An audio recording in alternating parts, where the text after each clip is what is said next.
আজকে আমরা যে বিষয়কে সামনে রেখে কথা বলবো ইনশাআল্লাহ, সে বিষয়টি হচ্ছে অহংকার।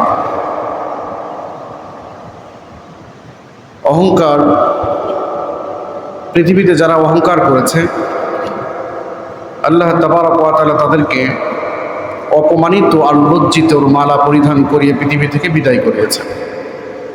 পরিষ্কার কথা। এই জন্য অহংকার হলো এমন একটা মর্মান্তিক ভয়ানক গুনাহ, যে অহংকারীকে আল্লাহ পাক দুনিয়াতে বেইজ্জতির মালা পরিধান করান এবং তাকে নিকৃষ্টভাবে দুনিয়াবাসীদের কাছে উপস্থাপন করে। এই জন্য পৃথিবীতে যারা অহংকার করেছে তাদের নাম নিশান কিয়ামত অবধি পৃথিবীতে হয়তোবা থাকবে, কিন্তু এর দ্বারা মানুষের কিছু ইবরা, উপদেশ এখান থেকে মানুষ গ্রহণ করবে এবং ভবিষ্যৎ চলার জন্য তার জন্য অতি সহজ হবে।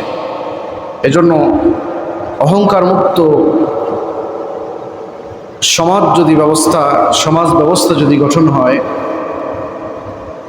ব্যক্তি পর্যায়ে যদি অহংকার থেকে আমরা মুক্ত হতে পারি, পারিবারিকভাবে যদি অহংকার থেকে মুক্ত হতে পারি, তাহলে এই সমাজ সুন্দর একটা সমাজ আমরা দেখতে পারবো।